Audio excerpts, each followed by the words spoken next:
मेरा नाम हिमांशु है और मैं एज ए स्टूडेंट भी हूँ और पढ़ाता भी हूँ। ठीक है, मैं बेसिकली थोड़ी कंडीशनल शायरी लिखता हूँ क्योंकि मतलब एज एन कुछ एक्सपीरियंस है नहीं मेरा बहुत शायरी में, लेकिन मुझे लिखना अच्छा लगता है और मुझे लगता है कि ज़रूरी नहीं है हर बार राइमिंग से ही काम चल जाता है, और अगर राइमिंग बन जाए तो और अच्छी बात है। तो अभी कुछ कंडीशनल एक शायरी से स्टार्टिंग करूँगा और फिर एक मेन पोइट्री में मुझे लगता है कि अगर हम शांत भी सुन लेंगे ना तो भी पोइट्री अच्छी लग जाएगी। ज़रूरी नहीं है कि हमें हर बार बहुत तालियाँ ही बजानी पड़ती हैं। शेर व शायरी में एक्साइटमेंट बहुत बढ़ जाती है तो वहाँ पर तालियाँ बजनी बहुत नॉर्मल सी बात है। तो एक शेर से स्टार्ट करता हूँ। ये उन लोगों के लिए जैसे जिनको पता है कि मतलब नहीं चलेगी रिलेशनशिप और अपने आप को भी नहीं रोक पा रहे कि अगर हम मिलते रहेंगे तो फिर मतलब मैं कंट्रोल नहीं कर पाऊंगा। ठीक है, और ये भी डरते हैं कि एक्सप्रेस करूंगा तो क्या पता रिजेक्ट हो जाए, तो बहुत सारी कन्फ्यूज़न रहती है। तो उस टाइम पर अगर कोई लड़का कुछ बोलता है किसी से तो क्या बोलेगा, तो वहाँ पर लिखा था मैंने कि मोहब्बत मुसीबत है क्या ही कर सकते हैं, क्योंकि पता है कि कुछ होने नहीं वाला, आगे फ्यूचर नहीं है। तो मोहब्बत मुसीबत है क्या ही कर सकते हैं, मगर ज़रूरत है क्या ही कर सकते हैं, और हम तो चाहते ही हैं उनसे बचकर रहें, और हम तो चाहते ही हैं उनसे बचकर रहें, मगर वो खूबसूरत हैं क्या ही कर सकते हैं। बहुत बहुत शुक्रिया। अगली है कि मतलब ये भी कंडीशन पे ही है कि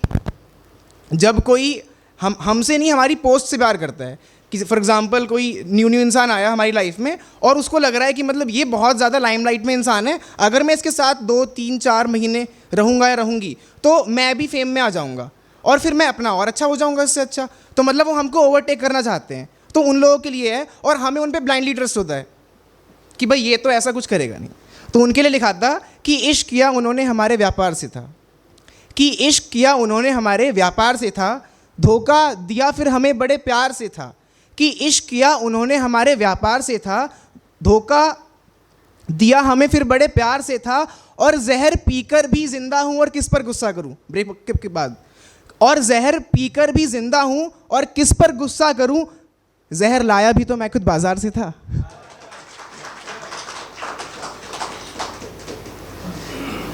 अब एक शेर और एक चुटकुला मैंने बचा के रखा है लास्ट के लिए, और अभी थोड़ा सा आपको बोर करूँगा पोइट्री से। तो एक पोइट्री मैंने लिखी है, तो ये पोइट्री है कि अगर हम किसी को मिस कर रहे हैं तो हम उसकी यादों में क्या क्या लिख सकते हैं। ठीक है, तो उसके लिए लिखा था कि हाँ याद है अभी भी सारी बातें तुम्हारी, हाँ याद है अभी भी सारी बातें तुम्हारी, कागज़ों में सिमटी हुई यादें तुम्हारी, एक रोज़ अगर सोचूं तुम्हें फिर से पाने को, एक रोज़ अगर सोचूं तुम्हें फिर से पाने को, तो दिख जाती है शर्तों की इमारतें तुम्हारी। तुम्हारे बाद न जाने कितने चेहरे बदले, तुम्हारे बाद न जाने कितने चेहरे लहजे बदले, नहीं भूल पाता कही हुई कहावतें तुम्हारी, बेशक मिले नहीं हो तुम अरसों से, बेशक मिले नहीं हो तुम अरसों से, मगर हर चीज़ में दिख जाती है नज़ाकतें तुम्हारी। जब हम लोगों को ऑब्जर्व करने लग जाते हैं तो उस पर लिखा था कि बेशक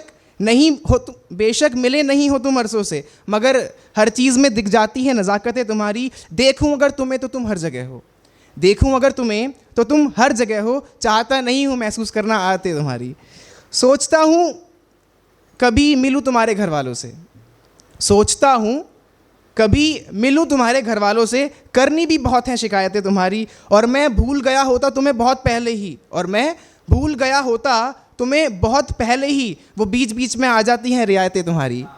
और इसी का लास्ट था कि और लिखना चाहूँ तो कविता तुम पर लिखते दूँ, अभी तो कविता लिखी नहीं है, ये तो बस उनकी बातें हैं, और लिखना चाहूँ तो कविता तुम पर लिखते दूँ, पर ये कागज़ कहाँ सहन कर पाएंगे तारीफ़ें तुम्हारी। ये अब एक शेर था कि जब हम आजकल क्या होता है लोगों को, देखो पहली बात तो मोहब्बत नहीं होनी चाहिए इंसान को, क्योंकि अगर हो जाएगी तो फिर वो ज़िंदगी प्रॉपरली जी नहीं पाएगा, और अगर हो तो फिर उसे हो जो निभा सके,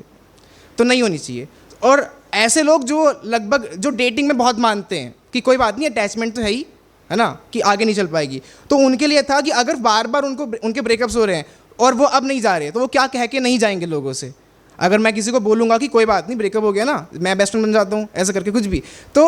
अब अगर उन्हें मना करना है तो वो क्या कह के मना करेंगे, तो बोलते हैं कि आरजू जिसे पा ना सकूँ इतनी तमन्नाएं क्यों हैं। अब बाद में अगला इन्हें तो क्या बोलते हैं कि आरजू जिसे पा ना सकूँ इतनी तमन्नाएं क्यों हैं, मैं हो चुका हूँ दूर आप अब आए क्यों हैं, आरजू जिसे पा न सकूं इतनी तमन्नाएं क्यों हैं, मैं हो चुका हूं दूर आप अब आए क्यों हैं, और जहां ज़मीं पर पैर रखा वहां वहां ठोकर लगी, और जहां ज़मीं पर पैर रखा वहां वहां ठोकर लगी, इन रास्तों की चट्टानों में इतनी बेवफाएं क्यों हैं। एक आखिरी शेर फिर एक चुटकुला होगा। ये शेर है कि जब कोई बोले कि मतलब था तो बहुत बढ़िया हमारा, ऐसे करके कि बहुत सब कुछ सही तो था, अब अगर अलग हो गए तो हो गए, तो उनके लिए है कि तेरी यादों का कोई किनारा ना मिले, कि चाहते ही नहीं है याद करना क्योंकि याद नहीं सह पाएंगे, तो क्या बोला है कि तेरी यादों का कोई किनारा ना मिले, तुझे भी मेरी तरह कोई सहारा ना मिले। लोग अक्सर ढूंढते हैं किसी को हील करने के लिए अपने आप को, तो तेरी यादों का कोई किनारा ना मिले, तुझे भी मेरी तरह कोई सहारा ना मिले, और जो तेरे साथ था अगर वही प्यार है, और जो तेरे साथ था अगर वही प्यार है, तो फिर मुझे कोई प्यार दोबारा ना मिले। मैंने जस्ट अभी आज कल में ही एक दो डार्क जोक्स लिखे हैं। मैं नहीं बहुत करता स्टैंड अप कॉमेडी, क्योंकि मुझे लगता है कि ये बहुत हिम्मत वाला काम है स्टैंड अप कॉमेडी करना, क्योंकि उस टाइम हम कुछ देखते नहीं हैं। तो एक और डार्क जोक्स लिखा था, मैं रेट करूँगा कि अगर बॉयज़ जल्दी समझे तो ठीक है। तो एक डार्क जोक है कि एक बार ना एक लड़की होती है, ठीक है, तो वो बटरफ्लाई मार देती है, ठीक है। अब मैं बिल्कुल मतलब बिगड़ा हो गया इसमें ना, इस डार्क जोक में। तो होता क्या है कि एक बार एक लड़की होती है, बटरफ्लाई मार देती है, तो उसके पापा उससे बोलते हैं कि अब से तुम्हें कभी बटर नहीं मिलेगा। क्या क्या वर्ड खेल रहे हो। तो अगले दिन वो जो लड़की होती है ना, वो एक कॉकरोच मार देती है।